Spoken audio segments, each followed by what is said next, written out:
شاء الله. سلسلہ آخری نبی بڑا ہی پیارا جاری ہے. مفتی صاحب سے یہ سوال ہے، کیا امام مہدی رضی اللہ عنہ جو تشریف لائیں گے وہ اللہ کے نبی ہوں گے یا پھر رسول پاک کے امتی ہوں گے؟ آپ جب تشریف لائیں گے تو آپ کے آنے سے پہلے ایسی آتھینٹک انڈیکیشنز کیا ہیں جس سے یہ پتہ چلے گا کہ آپ تشریف لا چکے ہیں؟ اور عام لوگوں کو کیا کوئی خواب دکھایا جائے گا یا کوئی ایسی چیز دکھائی جائے گی جاگتی آنکھوں سے جس سے پتہ چل جائے گا کہ امام مہدی آ چکے ہیں؟ اور یہ بھی ارشاد فرمائیں کہ اگر کوئی امام مہدی ہونے کا دعویٰ کرے کہ میں ہوں، سوشل میڈیا کا دور ہے، آج کل کوئی کچھ بھی کر سکتا ہے، تو اس بارے میں ہمیں کیا عقیدہ رکھنا چاہیے؟ میں بلکہ ان کے سوال میں ایڈ کر دوں گا. بڑا اچھا سوال کیا آپ نے مفتی صاحب.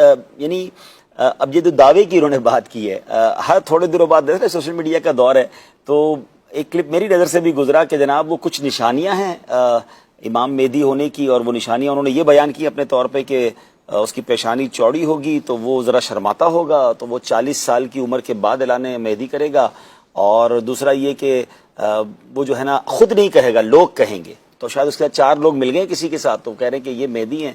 تو وہ جس کے بارے میں مہدی کہہ رہے تھے ان صاحب کو دیکھا تو پینٹ شرٹ بھی پہنا ہوا، انہوں نے داڑھی بھی ان کی نہیں ہے، اور بس کہتے ہیں ہر ڈگڈگی بجانے والے کے پاس بھی تو لوگ جمع ہو ہی جاتے ہیں. تو اب سوال یہی ہے کہ امام مہدی آئیں گے تو اس کو کنفرمیشن کیسے کوئی دعویٰ کر دے. اور میرا دوسرا سوال اس میں یہ بنتا ہے کہ کوئی اگر اپنے مہدی ہونے کا دعویٰ کرتا ہے تو کیا وہ ختم نبوت کا بھی انکاری ہو گیا، یا ختم نبوت سے اس کا کوئی تعلق نہیں ہے؟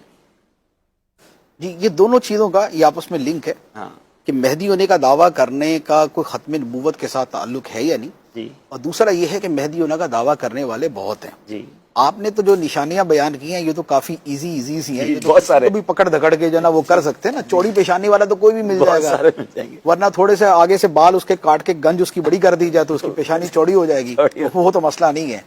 اور باقی شرم تھوڑی سی اس میں ڈال دیں تو ایکٹنگ کرنا کوئی مشکل نہیں ہے. 4 فالوور بھی مل سکتے ہیں، دوسرے اس کو مہدی بھی کہہ سکتے ہیں، ٹھیک ہے نا. تو یوں تو میرے خیال میں کوئی 2-4 ہزار روپے کے اندر مہدی تیار ہو جائے گا. تو یہ والے مہدی جو ہے نا میڈ ان، یعنی کہ فلاں فلاں فلاں فلاں جو ہے نا، یہ ان کی کوئی اعتبار نہیں ہے. بات یہ ہے کہ امام مہدی رضی اللہ تعالی عنہ یہ قیامت سے پہلے تشریف لائیں گے، اور ان کی آمد کا تذکرہ احادیث مبارکہ میں موجود ہے، اور یہ قیامت کی بڑی بڑی نشانیوں میں سے ایک نشانی ہے. اور ان کے بارے میں جو احادیث مبارکہ ہیں، علامہ جلال الدین سیوطی رحمۃ اللہ علیہ نے اس کے اوپر ایک رسالہ لکھا، اور بھی علماء نے لکھا ہے، لیکن علامہ سیوطی رحمۃ اللہ علیہ کا ایک رسالہ ہے الحاوی للفتاوی میں، مجموعے میں چھپا ہوا. اس میں غالباً 80 یا 82 احادیث جو ہیں وہ امام مہدی کے بارے میں انہوں نے ذکر فرمائی. صحیح. اور یہ اہل سنت کے درمیان یہ بڑا واضح طور پہ تسلیم شدہ ہے کہ امام مہدی باقاعدہ ایک شخصیت ہیں اور یہ تشریف لائیں گی. اب احادیث جب اتنی زیادہ ان کے بارے میں ہیں تو ان احادیث میں ان کے بارے میں صرف اتنا تو نہیں بیان کیا کہ بھی کوئی بندہ آئے گا، مہدی نام کا کوئی بندہ آئے گا، بلکہ مختلف پہلوؤں سے ان کی شخصیت کو بیان کیا گیا. امام مہدی ایسے ہوں گے، ایسے ہوں گے، ایسے ہوں گے، ایسے ہوں گے. اب جس بندے کو بھی جانچنا ہے جو یہ مہدی ہونے کی بات کرے تو ان نشانیوں کو سامنے رکھ کے پہچان لیا جائے گا صحیح کہ یہ اس میں ہے یا نہیں.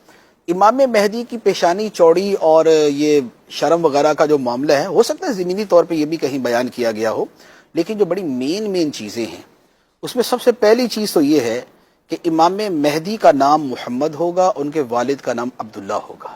نبی پاک علیہ الصلوۃ والسلام نے فرمایا کہ میرے نام پر اس کا نام ہوگا اور اس کے والد کا نام میرے والد کے نام پہ ہوگا. لہذا پہلے نمبر پر تو یہ ہے کہ محمد بن عبداللہ. دوسرے نمبر پہ یہ ہے فرمایا کہ وہ میری اولاد میں سے ہوگا، یعنی وہ سید ہوگا. ٹھیک، تو لہذا اب یہ دوسری چیز ہے کہ جس کے ذریعے پہچانا جائے گا.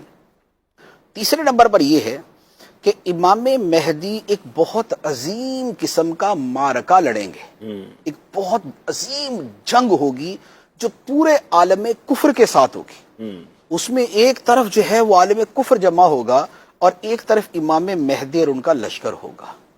اب لہذا جو بھی دعویٰ کرنے والا ہے اس کا یہ دیکھ لیا جائے کہ کیا ایسا ہوا کہ اتنا بڑا معرکہ جو ہے وہ لڑا گیا اور یہ سارا کچھ ہوا. چوتھے نمبر پر یہ ہے کہ امام مہدی جو ظاہر ہوں گے وہ مکہ مکرمہ میں ہوں گے، تو لہذا یہ لاہور یا پشاور کے اندر وہ نہیں ظاہر ہوں گے، وہ وہاں پر مکہ مکرمہ میں ہوں گے.